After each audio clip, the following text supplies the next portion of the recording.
Panahon ni Marcos sa una, umpisa na sila. Sila ni ang Gwandol. You cannot even fish from your own lake. Puro na fish pen.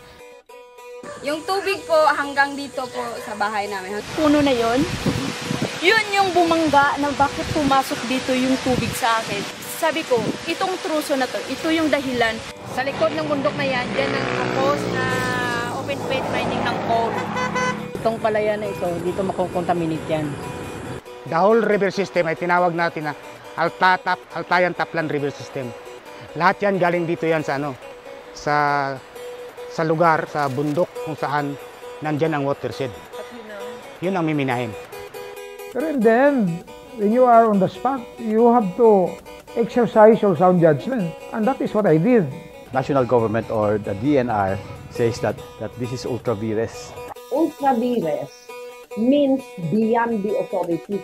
Provincial Environment Code, batas. That my stand is still no to the lifting of the open pit ban. Bawal ang mining dito. Banli mo. Idipinsahin natin ang lokal natin.